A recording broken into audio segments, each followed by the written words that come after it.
para a honra e glória do Senhor, o nosso Deus, grande Deus.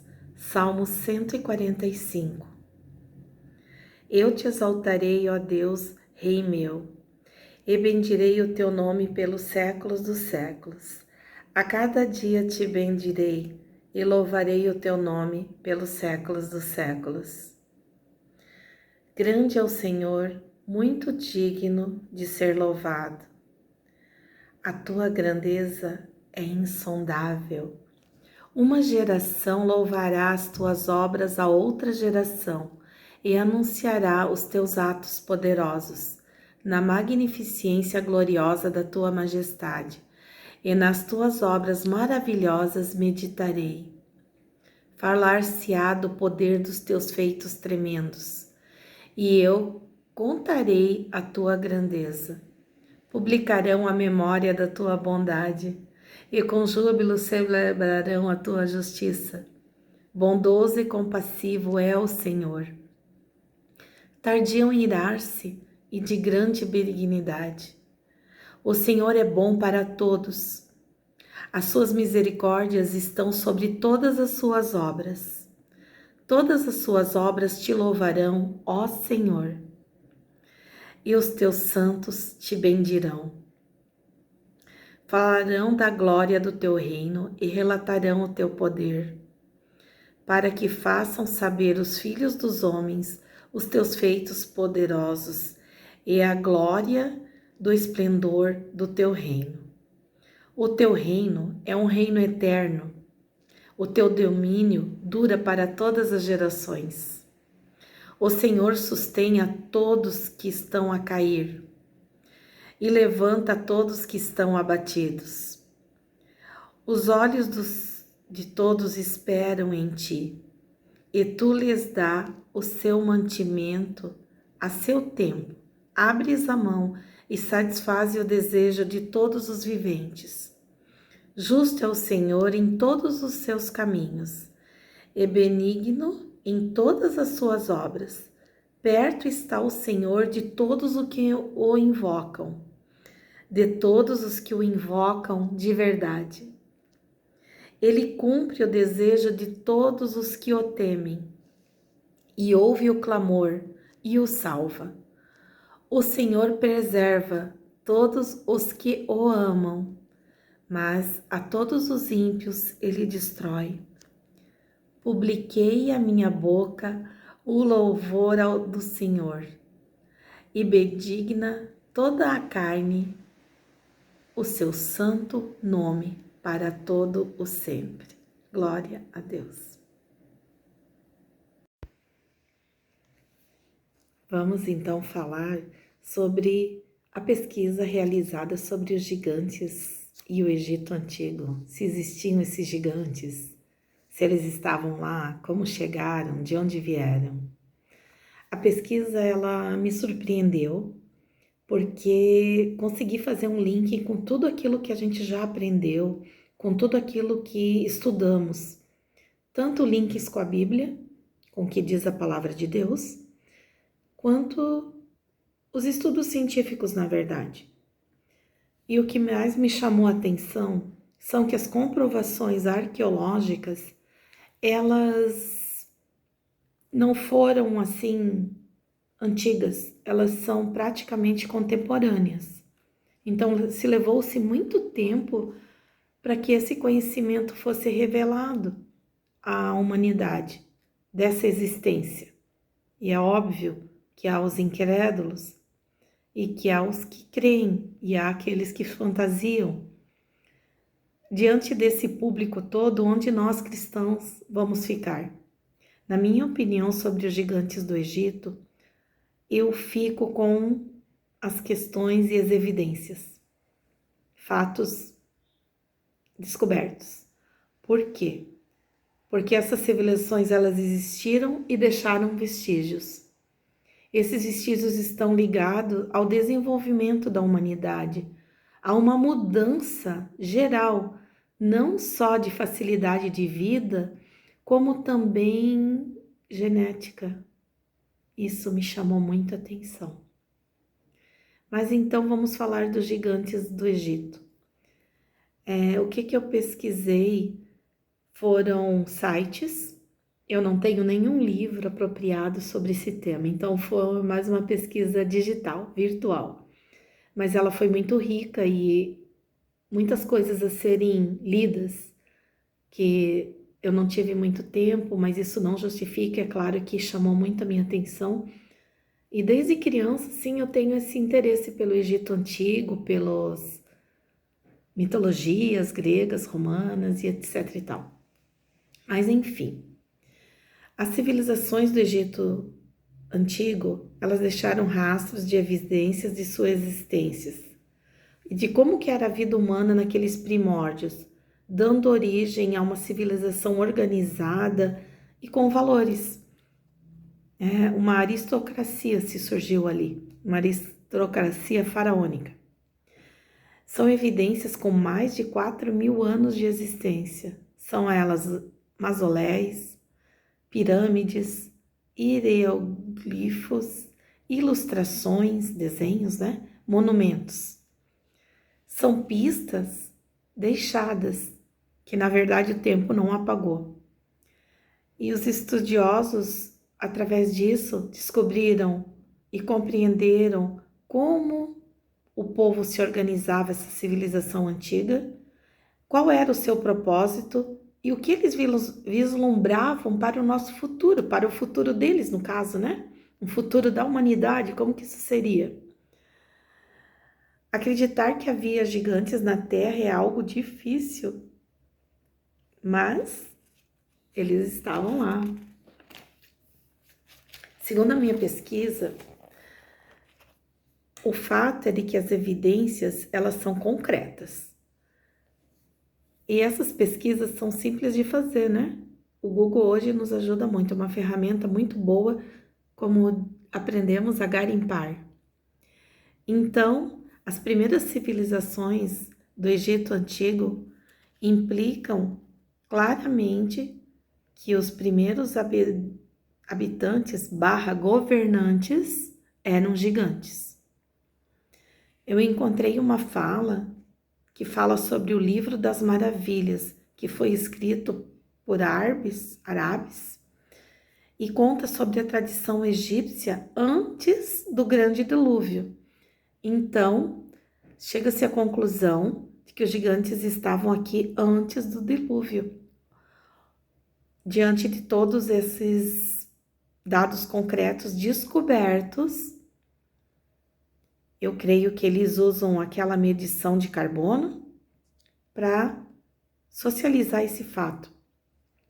Uma das histórias, também da mitologia, é de que Hades era uma população, um povo de gigantes que foram responsáveis pela construção de vários monumentos encontrados nas pesquisas por arqueólogos e que também foram construtores do monte principal da cidade de Gizé antes dos faraós, no caso, pensar em construir essas pirâmides. E diante dessas construções monumentais que exigiam uma força gigantesca, havia adoração. E a adoração dos gigantes do Antigo Egito era para a figura celestial que eles consideravam um deus, denominado de Horus. E nessa adoração, eles formavam uma espécie de aristocracia egípcia, faraônica, de governo. Como foi comprovado isso nos estudos, desenhos, os registros deixados? Também as pesquisas de arqueologia mostram sepulturas enormes, cavernas enormes, restos humanos gigantescos, que datam do início dessas dinastias. que são estranhamente maiores que o da população nativa. Então, não significa que 100% das evidências eram de gigantes. Também teria uma população nativa de menor estatura. A princípio, foi o que eu pude compreender da pesquisa. A arqueologia nos instiga e nos mostra evidências dessa existência e também de gigantes pelo mundo afora. Horus, que era o deus que eles adoravam, ele era representado pelos egípcios como um falcão. Horus, na mitologia, era filho de Osíris e de Ísis. Mais coisas para a gente pesquisar à frente. As suas habilidades eram da proteção da humanidade e da realeza e dos homens jovens. Os deuses egípcios acreditavam que eles eram a encarnação desse deus, no caso o próprio faraó. Horus tinha força e agilidade sobre-humanas, exímio no combate e considerado um deus de caça, que poderia abater qualquer animal mortal ou divino. Então, essa era uma representação, uma simbologia da religiosidade, da espiritualidade, da busca do divino que o povo egípcio tinha. Mas através tudo de uma dinâmica que nos parece tão distante, mas se formos analisarmos, esses gigantes, no caso, estavam tentando alcançar algo maior do que eles viam aqui na Terra, aqui nesse mundo do cotidiano, digamos, algo que extrapolasse essa experiência natural para um sobrenatural.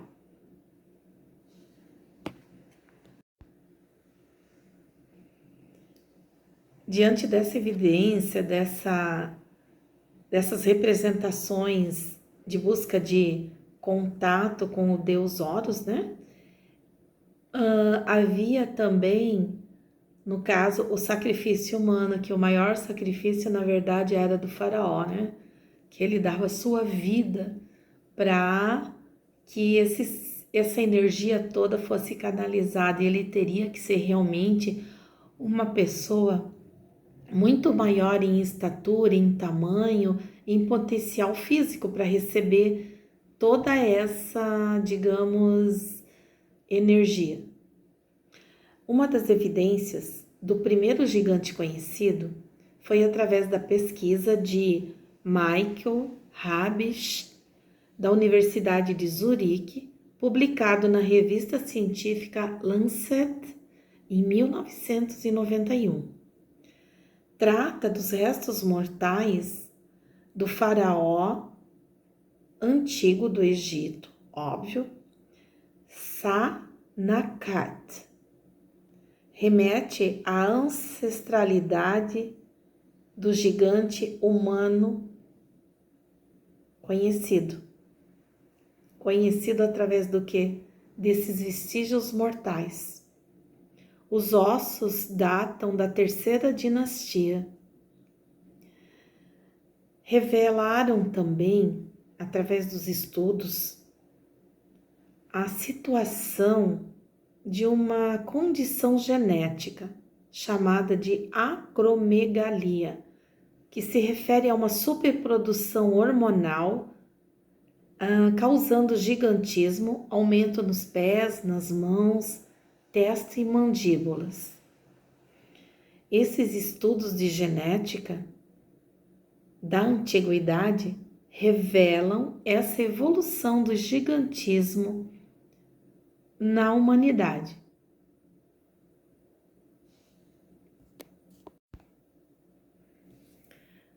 Então, o que os gigantes têm a ver com o Egito Antigo?